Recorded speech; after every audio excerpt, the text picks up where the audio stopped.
Hello and welcome to the Stellar Monarchs Friday Focus Live.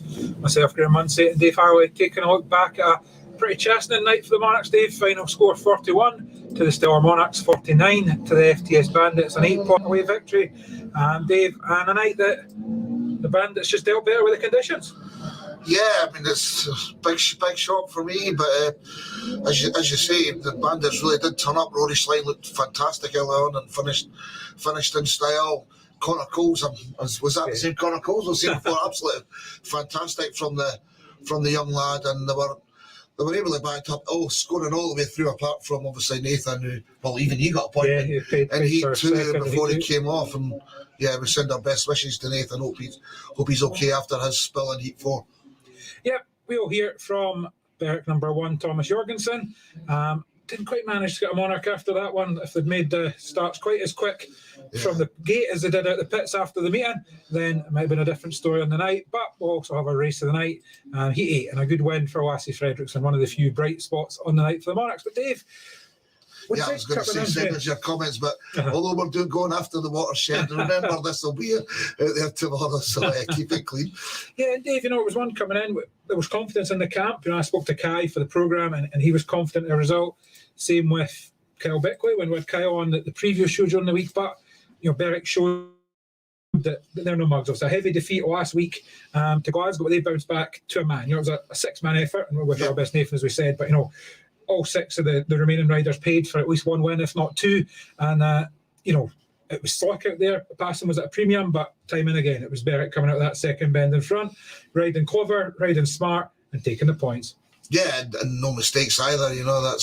We've dropped a few points a day. I know it's Kai's chain and a couple of others that are coming off in points going positions, and maybe Paco just shutting off a little bit early in Heat 14, so we've left points on the track, but and then Heat 15 as well. The red lights, clearly we saw red lights as well, as did Craig Cook, but it wasn't the track red lights we should add. There was a red light from the centre green that Craig seen and shut off, but it made no difference at that stage. The match was won, so we're not hiding behind any of that. It's a fair play and a well done to Berwick. They were the best team on the night, and Gary Flint, interview was speaking to the Berwick guys after the match last week, and he said, we're maybe treating it as a bit of a free hit, but we're coming to win. And, if they win tomorrow night, they're guaranteed second in the group. And then they've got to Glasgow next week to see if they can top the group. So they've shown that on any night, they've got a team that can do well also. Yeah, I mean, and they have got a good team of riders. Again, that was a bit of a shock how well Glasgow won last week. Yeah. But now we're in that same position. We've had a bit of chasing in night tonight, but we've got to bounce back, and we've got the opportunity tomorrow to go back and return the favour at Berwick, and we need to do that as soon as possible. It's meetings coming thick and fast. We've got matches through the week as well. There's no point sitting there worrying about the guys that they're not need told. They know they must do better. Yeah, that's it. I mean, you look down the Monarchs scorecard, and probably there's not a single one of them that's overly happy with their night's work. Some kind of middling and solid scoring, but no one hitting double figures. Josh and Craig will be looking for a lot more than 9 every night. Kai would be a bit annoyed that his chain went. He was winning his third race comfortably, and he would have been on paid 10. So we can probably give Kai a pass mark for tonight, and Paco gets 2 heat wins. But after that, just when something was needed, it wasn't there, and I don't want to go on about it. It's exactly the same for both teams, and Berwick dealt better. But if you take Kai's fall out of it when he was winning, that would have been 14 wins or paid wins out of gate 4. So that kind of showed that's what kept the score so tight. And that's when you look down the scorecard. I mean, I think 12 of the 14 riders on the night were paid for a win or get a win, because if they get themselves that favoured gate, they had a chance.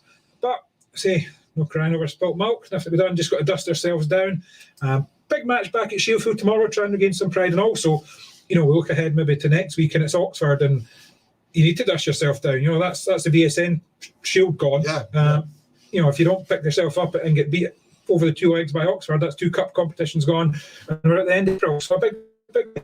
Yeah, no, as I just said, what better way to go? And we've got Scott Nichols and Sam Masters coming next Friday night. We'll talk about that more on Tuesday when we preview that. But yeah, I mean, it's a step up for Josh to go to number 1. It's a different mentality being in that Heat 1, and we know he's capable of it. Yeah. He just needs to start turning it out, and conditions again. It was a cold night tonight, but but it's the same for both teams. As you said already, Berwick thoroughly deserved a win. Yeah, and that's it. We look at the Berwick scorecard, and they'll be delighted with their night's work. 8 from Thomas Jorgensen. We'll hear from him in a minute. Jonas Knudsen, page 5. 6 from Leon. So those two guys would have hoped for maybe more, but JF, Rory Schlein, and Connor Coles particularly. A special mention to Connor. He's had a very good start to the season. I mean, I think he's won 2 or 3 Heat 2s already. And then, of course, tonight, paid for 11.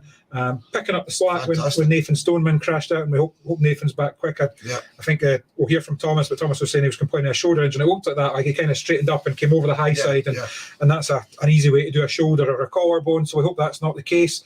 But a good night for Berwick, as we heard from their number 1, Thomas Jorgensen. So Thomas, that's how the Bandits bounced back. A sore one last weekend, but showed exactly what you're made of tonight. A big win. Yeah, definitely. Yeah, we knew it was going to be tough here. They've got a good home track, and they know what they're doing around here. So we came here with just like a chilled out attitude. I think I did myself for sure. And after the big defeat we had at home last week, and obviously that shouldn't have happened.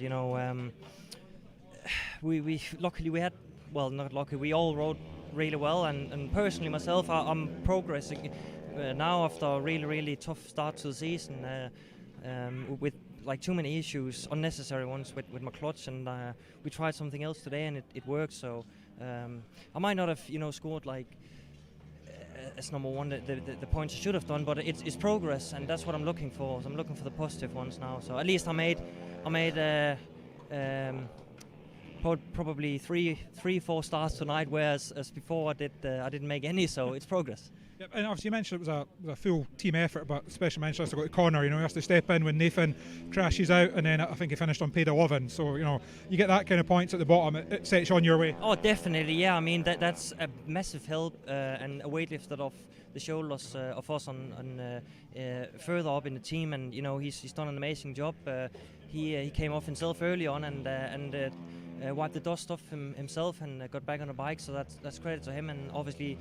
The touch wood that Nathan ain't too bad. He's complaining with shoulder pain, so we'll see what the doctors say to that. So. And obviously, you mentioned you're making better gates, but we've seen tonight, I think I tallied up, it was 14 of the heats were either won or a paid win from gate 4. How does that change your mindset if you're off at gate 1 or a gate 2 and the guy on 4 is going to make a jump? What do you need to do to try and get out and get in front of those guys? Yeah, I mean, early on, gate 4 is always a tough one because the track is usually on the inside line, right inside line. Later on, obviously, when you're in gate 4 and then you realize the outside line works, then it's a good advantage, and especially when it's so good. It was surprisingly really good today. Gate 3 was some sort of a graveyard, I would say, and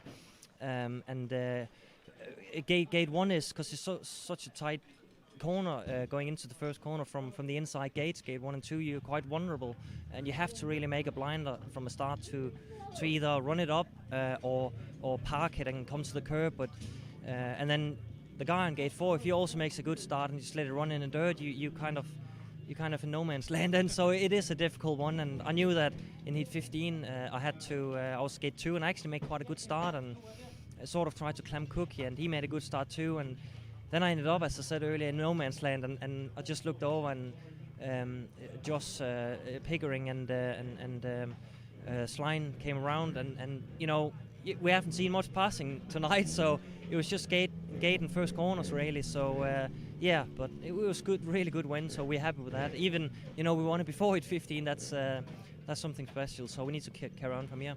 Well done for yourself and the team tonight, Thomas. Thanks for speaking to us. Thank you. Cheers, Thomas. Yep, so happy Bandits number 1 there, and rightfully so, Dave. Excellent night's work for him and the team. But for the Monarchs, it's time to dust himself down and go again. Of course, we're back at Shielfield tomorrow night. That's a 7 p.m. start. And then next week, it's KO Cup action. Myself and Dave will be back on Tuesday night to preview the home and away ties against Oxford. And as you mentioned already, welcome back to Armadale, Sam Masters. And with Scotty Nichols, who started the season on fire, and Louis Kerr in tow, another tough one ahead. But as always, we never leave before leaving you with our heat off the week. Tonight, I think we went pretty unanimous, even though... Yeah, Bright alone, Bright. interesting.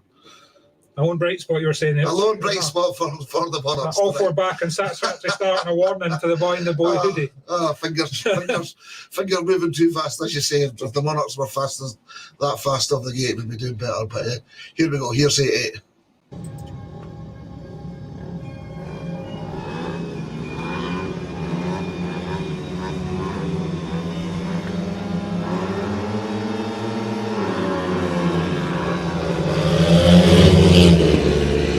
Away very well there. It's trying to go round the outside and he's got past Jacob Hook, but Fredrickson leads the way.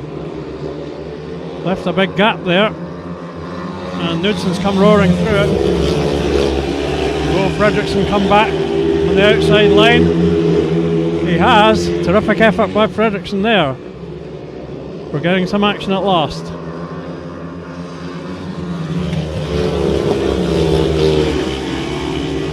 It did look as though Lassie had blown it, but it's pulled away a couple of lengths in front now, and he's not drifting so wide, maybe a wee bit there into his last lap. Knudsen's still there.